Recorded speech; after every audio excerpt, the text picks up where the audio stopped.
Já estamos de volta com o Estúdio Sat. Hoje nós estamos falando com a especialista doutora em desenvolvimento humano, a professora Iolete Silva. Estamos falando sobre redes sociais, como que essas redes podem influenciar no nosso dia a dia, no nosso cotidiano. É importante ressaltar que ninguém aqui está pondo numa cruz as redes sociais, até porque a gente sabe que isso tem um poder fascinante. É lindo você poder conversar com alguém do outro lado do mundo, seja visualizando a pessoa, seja escrevendo para a pessoa, e isso de fato é maravilhoso. A única questão é saber utilizar as redes sociais. Tem gente que desfaz amizade de anos por conta de algo que escreveu e a outra pessoa interpretou errado, estou lendo dessa forma. Isso é mais comum do que a gente imagina, né? E outras pessoas utilizam a ferramenta de uma forma bacana e aproxima e unem as pessoas, né, doutora? Isso. É importante que a gente entenda que as redes sociais são um recurso a mais para interação, para troca de informação, para divulgação, mas é somente um recurso a mais. É preciso ainda que a gente mantenha as outras formas de interação, que elas não deixam de ser necessárias para a nossa socialização. Existe uma coisa chamada filtro de comunicação, né, doutora? Que você recebe ou você interpreta aquilo de acordo com os seus sentimentos, ou de acordo com como você se sente ou acordou naquele dia, ou como você se sente em relação àquela resposta ou aquele diálogo, né? Exato. Você tem que entender que uma mensagem ela sempre será interpretada. E esse processo de interpretação depende de quem recebe a mensagem. Não depende somente da mensagem em si, porque ela não tem um sentido fechado, né? A cada pessoa que fará esse esforço de interpretação vai chegar a conclusões diferentes, vai pensar coisas diferentes. Então, por isso existem muitos mal-entendidos, às vezes muitas discussões que não são necessárias, não são construtivas, não ajudam, né? É importante que a gente entenda que há uma diferença também entre informação e conhecimento. E aí, o conhecimento, ele exige um contato maior, ele exige, de fato, um diálogo, ele exige uma troca de compreensões e também saber que ninguém é dono da verdade, né? São diversos aspectos positivos dessa comunicação virtual. Tem uma outra pesquisa aqui do Centro de Estudos sobre as Tecnologias de Informação e da Comunicação, do Departamento de Núcleo de Informação e Coordenação do .br, que eles implementam as decisões e projetos do Comitê Gestor da Internet no Brasil. Eles realizaram uma pesquisa através de visitas em 16 mil residências, doutora, em 350 cidades do país entre setembro de 2013 a fevereiro de 2014, já faz um pouquinho de tempo. Eles detectaram que atualmente a internet é uma ferramenta fundamental para a vida de muitas pessoas no mundo, mas nem todas têm a oportunidade de utilizá-la, já que a web não está disponível para boa parte da população mundial. Isso. Como é que a senhora avalia essa questão de quem já tem o contato com a internet já está presente, faz parte do dia a dia, é inerente àquele ser humano, e aquela pessoa que nunca utilizou ou já viu de longe? Qual que é a diferença dessas pessoas, doutora, em relação a comportamento humano mesmo? Então, todas essas tecnologias que transformam ou transmitem algum tipo de informação, elas acabam influenciando até no nosso jeito de pensar, em como a gente interpreta a realidade que está ao nosso redor, né? Então faz uma diferença grande no modo, inclusive, de raciocinar, no nosso desenvolvimento cognitivo. Não é que definirão se as pessoas serão mais ou menos inteligentes, mas é a forma, é a maneira, são os recursos que estão disponíveis. Isso causa diferenças, né, nas formas de socialização. É importante que se democratize o acesso, que mais pessoas possam ter acesso à internet, já que será um recurso para o futuro, que sempre estará aí, com diferenças, com mudanças na forma de apropriação, nas tecnologias, mas estará aí. Já que muito do processo comunicativo está centrado na internet, é importante que as pessoas não fiquem excluídas dessa possibilidade.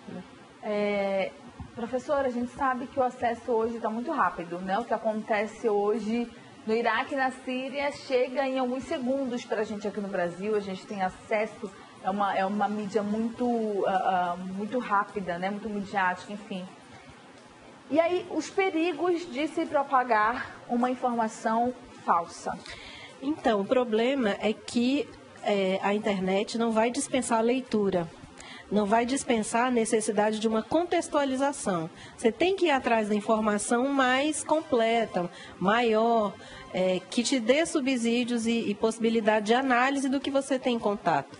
Porque senão a disseminação de boatos é grande, a disseminação de preconceitos é grande, de ideias equivocadas também.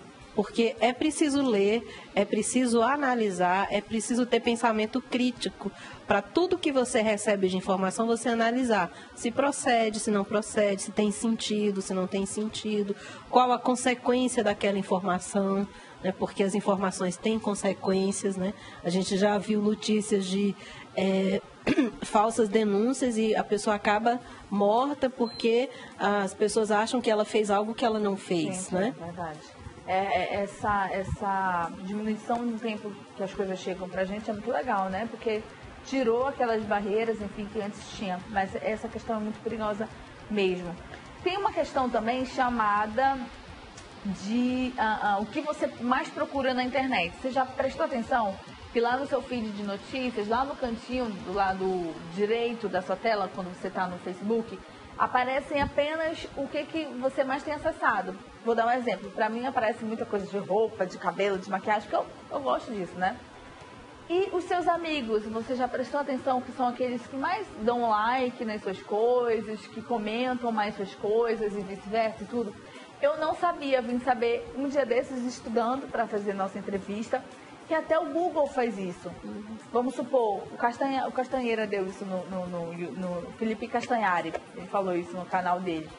Se eu coloco lá Iraque, vou fazer uma busca, coloco Iraque. E, por exemplo, tem um colega meu de outro país, bem diferente de mim, ele vai fazer a mesma busca. Pode ser que para ele se apresente de uma outra forma. Por exemplo, ele pode ser ligado mais em política, vai aparecer sobre a guerra e tudo, os conflitos. Para mim pode aparecer, vamos supor, viagem para o Iraque, uma questão turística. Eu não sabia que até o Google fazia isso, doutora. Tudo que a gente faz tem um caminho que fica registrado, né? Então, é um outro tipo de interação, são outras redes que muitas vezes a gente nem tem consciência de que elas existem, né?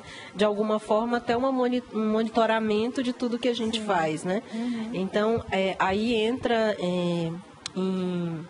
em discussão a questão da privacidade, né, do quanto você deve lidar com as informações públicas e com informações privadas, que já é outra dificuldade, é outro desafio que as redes sociais colocam para a gente, né? Quem conhece mais de tecnologia tem uma compreensão maior disso, do que pode, do que deve, de como deve, e quem não conhece às vezes fica vulnerável até para se expor ou para expor outras pessoas, né?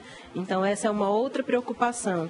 Por isso que no ambiente escolar é importante que se discuta essas questões. Em casa também, né? Os pais também têm que ter conhecimento para saber orientar os filhos em relação a isso. E, doutora, qual a sua opinião em relação a crianças tendo redes sociais? Então, o perigo é exatamente em relação ao que eu acabei de falar. É que a criança, ela não vai saber decidir sozinha o que é apropriado para que ela exponha, o que não é apropriado. Então, é necessária essa mediação, né? E é importante que os pais avaliem a partir de que idade ela tem condição e tem necessidade da rede social. Né? Porque é uma avaliação importante. Né? Às vezes eu já vi redes sociais de bebês, né? Então, assim, é uma exposição intensa e a pessoa nem decidiu aquilo, outro decidiu por ela, né? E tudo que a gente solta na rede social tem consequência, tem algum retorno. Então, é muito importante que os pais avaliem isso, porque às vezes fica só em primeiro plano a questão da vaidade dos pais, né, de querer mostrar aos filhos, mas não lembram que também existem perigos nas redes sociais. É uma escolha, né? Como você bem colocou, doutora, é uma escolha. Você quer ter ou não quer ter. E o bebê não consegue resolver, não consegue escolher nada, né? Eu queria muito agradecer a sua presença aqui. E antes de me despedir de você, doutora, eu queria dar um recado. Eu queria que você desse o seu parecer também em relação a isso, Porque eu acho assim, eu já vi muitas amizades sendo desfeitas porque um é esquerda, o outro é direita e eles não conseguem conversar, ou seja, estão presos nas suas bolhas, não conseguem nem debater. Eu penso desse jeito, você pensa diferente, mas vamos conversar aqui para ver onde é que, né, você me coloca os seus argumentos, eu coloco a você os meus argumentos e a gente vai tentar chegar a um consenso. E se não chegar também, bora ali, bater um papo, pronto, a amizade continua, né? Eu penso dessa forma, doutora. Isso, é importante a gente saber que não existe a verdade absoluta, que existem pontos de vista. Né? Então, cada um tem o seu ponto de vista e tem direito de ter o seu ponto de vista e tem direito de ser respeitado no seu ponto de vista.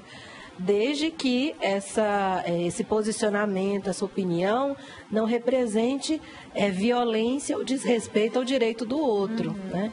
E é importante a gente saber que na rede social não há um aprofundamento de conhecimento, um aprofundamento do debate, da análise.